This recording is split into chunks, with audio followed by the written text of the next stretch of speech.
What's happening, everybody? It's Jeff Lightsy Jr. here with the Black Boss Channel. Thank you guys for tuning in. Today, we're going to do a little bit of a remembrance of Kobe Bean Bryant, the Black Mamba. Be sure to tune in and let us know what's going on. Because Kobe meant a lot to a lot of people. Kobe Bryant, like I said, is an amazing basketball player, but he was an even more amazing man. He was someone who changed the lives for a lot of people. He wasn't just someone who was great on the basketball court, but he's someone that impacted people all around the world. He impacted people through his words. He impacted people through his actions. He impacted people through his play on the basketball court, of course. And today, unfortunately, we have to remember Kobe as it has been 1 year, one calendar year since the tragic death of him, his daughter Gianna, Gigi, and seven others that were fatally killed in a helicopter crash out in Los Angeles. So today, what I wanted to do is just talk a little bit about Kobe Bryant and the impact he's had all over the world in more ways than just one, in more ways than just basketball. And I'd like for you guys. Be sure to hit the thumbs up button, like, share, subscribe, but also leave some of your favorite Kobe memories, and we can go down memory lane about Kobe Bryant. I'll be sharing some of mine, and we'll go down memory lane about Kobe Bryant together because this is something that this is someone, like I said, that impacted a great number of people. Just to talk about Kobe's impact. Now, you got to remember, Kobe was drafted into the NBA out of high school. He wasn't the first overall pick like a LeBron James. He was the 13th pick, and he was actually traded. So he wasn't the most polished prospect. He wasn't a Kareem type of prospect. He wasn't a LeBron type of prospect. Hell, he wasn't even like a Kevin Durant type of prospect. Like, he was a good prospect. But if you go 13, that means 12 other teams passed on you, and then you were traded. So, like, that's a hell of a way to start your career. You think you're going one place, and then you end up getting traded to the Lakers and teaming up with Shaq. And then Kobe's start to his career wasn't easy. I mean, the man came off the bench the first couple of years of his career. Like, think about that. LeBron instantly was a starter, was a star when he got to the league. Like, a lot of players instantly were stars. Michael Jordan, instantly, he was a star as soon as he got to the league. Kobe actually came off the bench.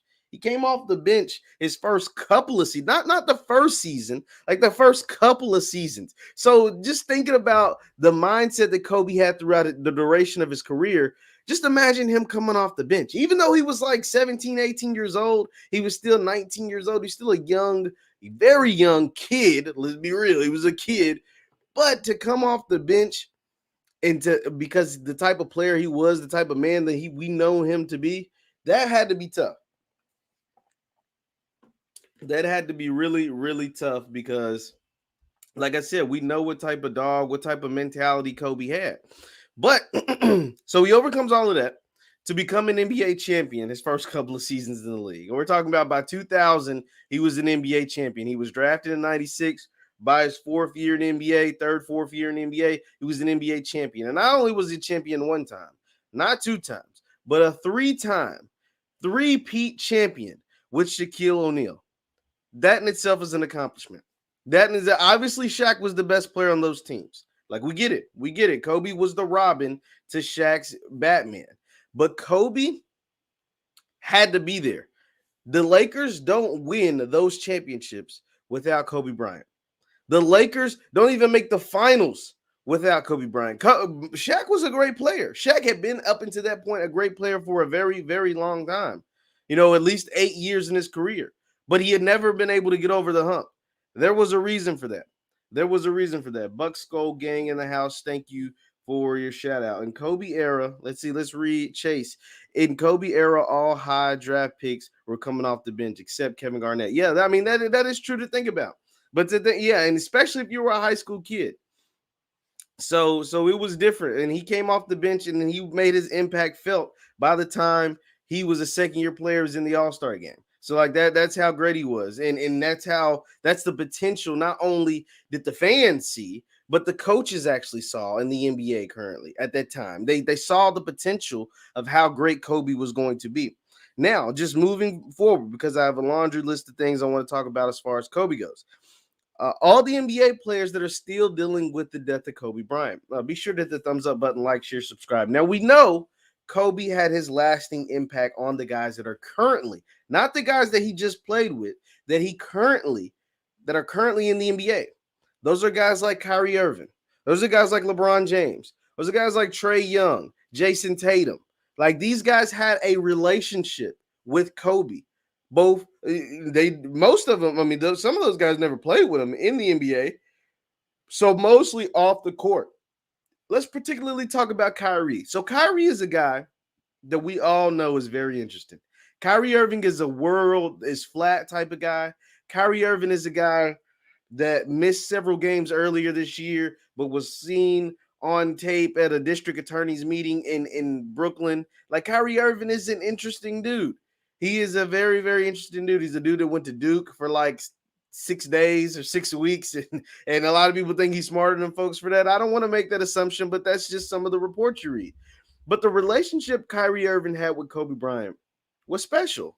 I mean, let's just call it what it was. It was special. From the time I think Kyrie got to the NBA, Kobe was somebody he latched to. You can see the early videos of Kyrie's like first or second year that he's challenging Kobe on a basketball court. I mean, think about Kyrie Irving's first or second year in the league. We're talking about 2011, 2012. We're still talking about a Kobe Bryant that's averaging like upwards of 28 a game, 29 a game. And he's like, dude, you can't guard me. You can't guard me at the Olympic practices. And then from there, by the time Kyrie Irving's winning championships or winning a championship with the Cleveland Cavaliers with LeBron James, we hear the story about him calling Kobe while the champagne is pouring in the locker room. FaceTiming Kobe. Kobe's watching the game. This is a story that Kobe Bryant told. He's watching the game and watching how they're going into the locker room celebrating, and his phone starts ringing, and it's Kyrie. It's Kyrie Irving calling him saying, the advice that you gave me worked. That mindset that you put in me, that mindset that you installed in me, the confidence that you gave me, it worked. And not only did Kyrie help lead the Cleveland Cavaliers to a championship, their first championship for the city of Cleveland in over 50 years, but Kyrie had some of the most clutch moments in that series, including a 41-point game and including the three-pointer that basically sent the Warriors home. Yeah, Kyrie did that. That's the type of dog, that's the type of mindset, that's the type of confidence Kobe gave to the younger generation. Kobe wasn't like one of these haters, and that was one thing I always admired about Kobe. Did not to say that you're a bad guy if you choose to be a commentator. Obviously, I'm a commentator, right? Like I comment on games, I comment on performances, I comment on players, whatever.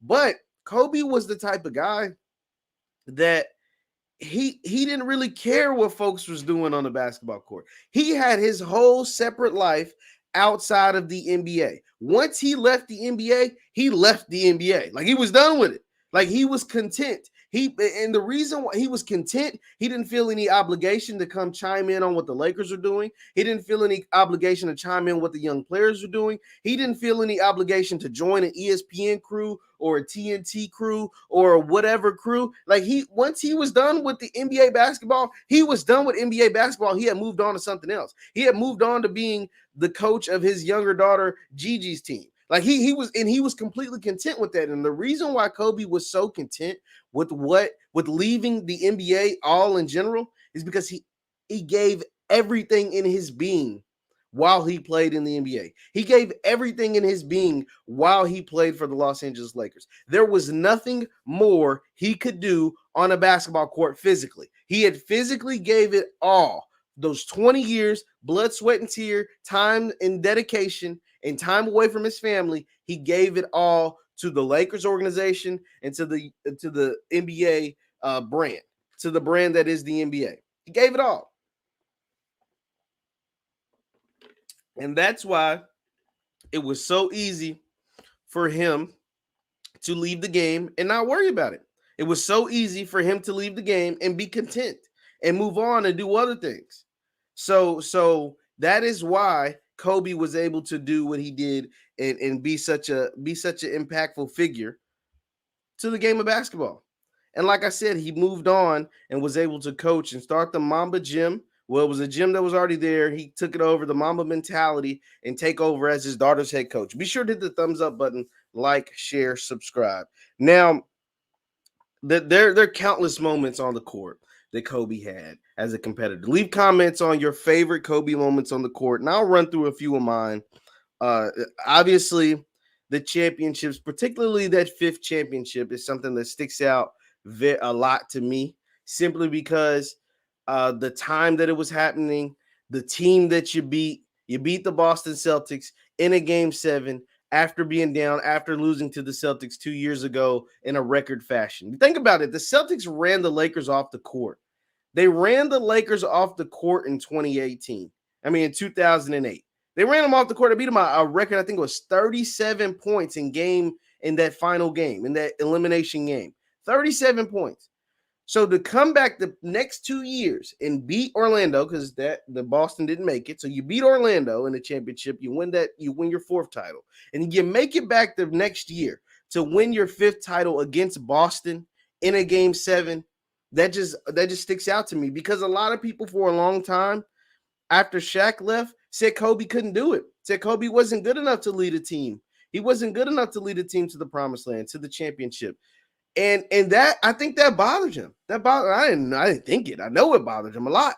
As much as, as good of friends him and Shaq had become in their later years, they weren't very close when he first left, but they ended up becoming friends, I would say, in their later years.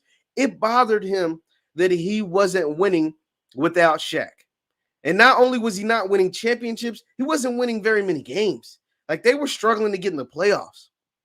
They were struggling to beat teams and to win regular season games. And when they went out and got him some reinforcements, Lamar Odom, Paul Gasol, Andrew Bynum, they were able to win games and able to be dominant again. So that is one thing that sticks out to me. Obviously, the 81-point performance. We recently just celebrated the 81-point performance because it's something in basketball most of us had never seen before. It's something in basketball it's fair to say none of us had ever seen before. The Wilt game, he scored 100, but there's no video of that. There's no video of him dropping 100. So the closest thing we got to Wilt's all-time scoring record, the 100-pointer, is Kobe's 81. And the way Kobe was able to do it, and the fashion that he was able to do it, and the finesse and the grace that he played with him when he was on a basketball court. It was amazing. It was amazing to watch. It's amazing to watch the replay. That is how great and how impactful Kobe was. And also, so those are some of my favorite moments. The 5th championship is one of my favorites. Kobe's 81-point performance is one of my favorite. The 63 3/4 is another favorite of mine against Dallas. He just dropped 62 on them in 3/4 and didn't even play the 4th quarter. And then obviously the 60-pointer in his final game as an NBA player. 60 points, 50 shots in front of all the celebrities, in front of Shaq, in front of Snoop Dogg, in front of Jack, in front of Magic, everybody. It was just amazing to watch him go out there and drop 60 points in his final game. Be sure to hit the thumbs up button, like, share, subscribe. So those are some of my favorite all-time Kobe moments on the court. Now, one of the things that makes me even a bigger fan, Kobe's my favorite player of all time, right? But one of the things that made me even a bigger fan of Kobe outside of basketball is what he was able to do off the court. I already spoke about how when he left the NBA, there were no regrets and there was no itching to get back to the NBA or work with the NBA or in the front office of the Lakers or anything in that capacity. And there's a reason why it was never like that. It's because he gave it all on the court. Like during his 20 years, they got him for 20 years. They took him away essentially from his family. He provided from his family that way for 20 years of his life, right?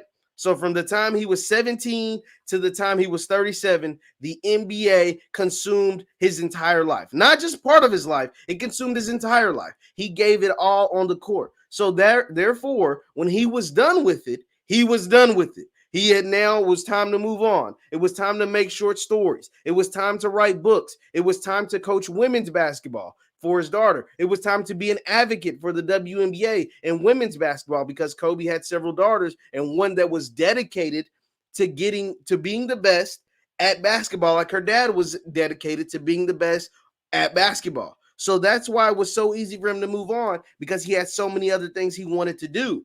He had spent 20 years, over half his life, on a basketball court for the Los Angeles Lakers. So now it's time to move on. And I admired that about Kobe, because he had a lot of things going on. He had a whole lot of things going on. Think about it. The man, his first year or two out of basketball, wins an Oscar. He wins an Oscar for his short film, Dear Basketball. His short animation, Dear Basketball, that he wrote, and obviously somebody else put the animation together, but he put that together, and he wins an Oscar. In freaking Oscar. Like going from NBA champion, one of the greatest basketball players the NBA has ever seen, to winning an Oscar. That's an incredible in itself. Then he doesn't stop there. He takes his storytelling ability, or his love for telling stories, especially children type stories, animation type stories, and writes books, or has books produced, books published in the Wisnard series, and they become New York Times bestsellers. So he moves on from animation, from basketball to animation, and you could tell a lot of his things were centered around development of children. So he makes an animation, wins an Oscar. He starts the Wisnard series, the training series, and it can't be Kobe Bryant, right? So they're children's books, but it wouldn't be Kobe Bryant without including working hard, staying dedicated, and being diligent to get the ultimate goal. Yes, they're children's books. Yes, they are books to inspire children, and they're written so that children can understand. But the concept and the messaging is all the same. It's 100% Mamba mentality. It is 100% Kobe Bryant. It was 100% ways that only Kobe can tell stories, that only Kobe could configure up, because all of them have a common theme. Yes, there's a hero, and they go through trials and tribulations like all heroes, but it's their work ethic, and it's the fact that they have to overcome these trials and tribulations to become the best, or to save the day. It's told in a way that only Kobe can actually depict. The Wisnard series, I advise everybody to go pick up those books. They're great books. It's like 4 or 5 of them, and they're amazing for the children. And like I said, it teaches the story, different stories of characters, and it shows you the character development on how working hard and no excuses can get you what you want. And that's only Kobe could do that. Only Kobe could do something like that. Be sure to hit the thumbs up button, like, share, subscribe, because we're going through this. Not only does he do so, he does the animation. He does the autobiography style book too. I forgot that one, the Mamba Mentality book, where he has a full word from Phil Jackson, and he talks about he has some great quotes from Pau Gasol and the impact that he had on Pau and his family. Impact so much so that Pau and his family is still around. Pau and his family still helps out with Gianna, with Vanessa. And Pau and his family are still around the Bryant family. They still take family vacations. They're still doing the things because he is Uncle Pau. He's not just a figure. He's not just a teammate their dad played with or Vanessa's husband played with. He is someone that is actually incorporated, ingratiated into the family, because that's how much Kobe meant to him. So you have the autobiography style book, Mamba Mentality. You have the Wisnard series. You also have the animation. But one of the greatest things Kobe was doing post NBA career was his advocacy for women's basketball, his advocacy and his love for watching his daughter play, his advocacy for the WNBA. Yeah, we didn't see Kobe at many NBA games. We didn't see Kobe involved with a lot of Lakers stuff.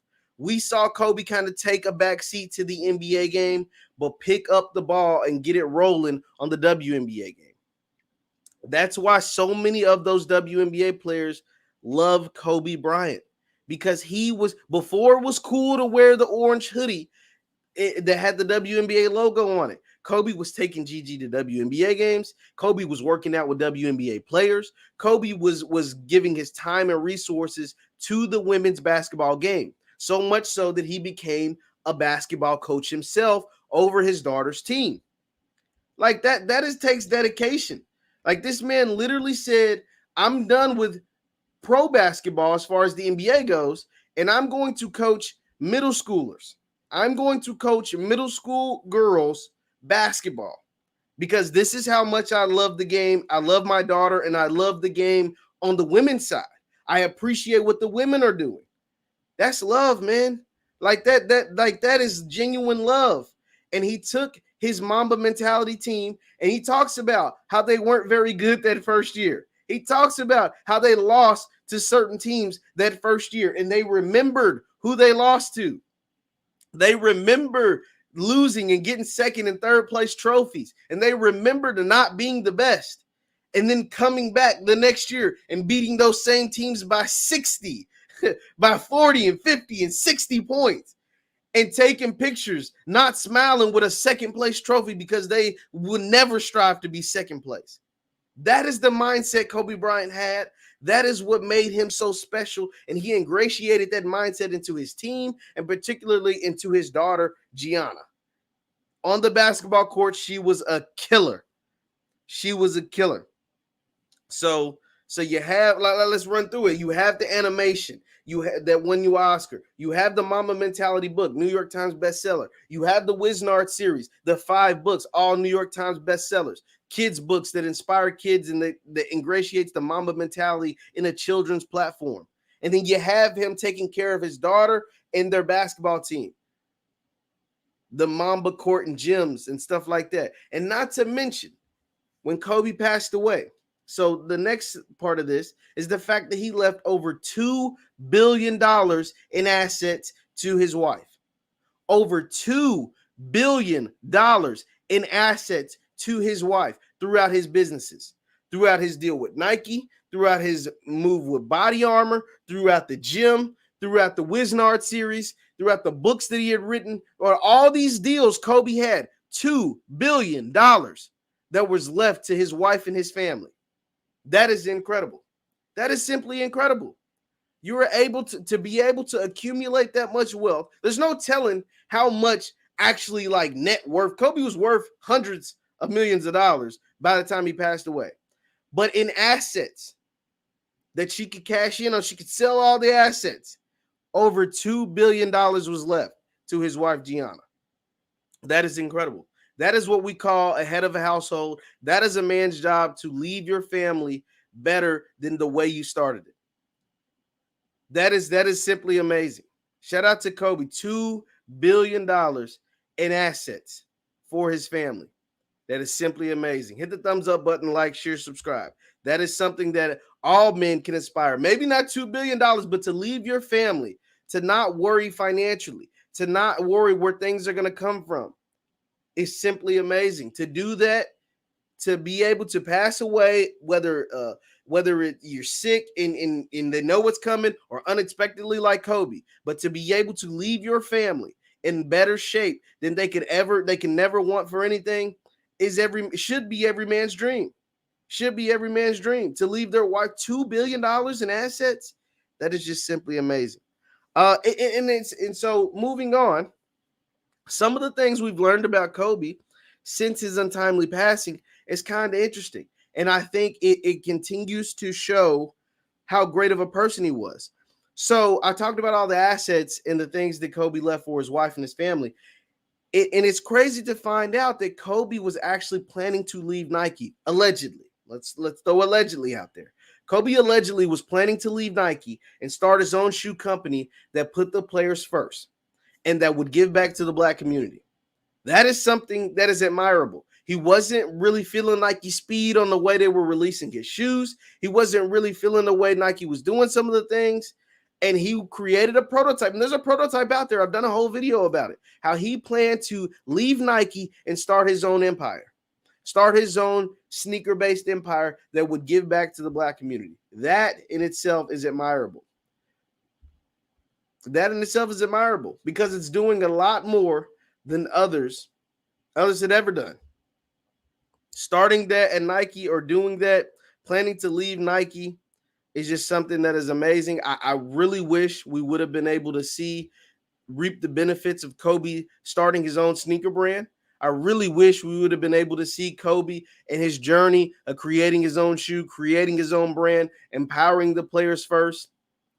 doing something that'll help our community. I really wish we would have got the chance to see that, because that would have been something that was special. I think we'll see something you remember Master P is trying to acquire Reebok, and I think we'll see something along those lines if Master P and that deal is able to go through along those lines. But it'll never be the same as if Kobe would have been able to start his own sneaker company, because I think he would have been able real competition to the Adidas of the world, real competition to the Nikes of the world, real competition to the Pumas and all of these different sneaker companies. Because unlike a LeVar Ball or even a Master P will be like in Reebok, real NBA players and real fans and a boatload of people would have followed Kobe over to his sneaker company.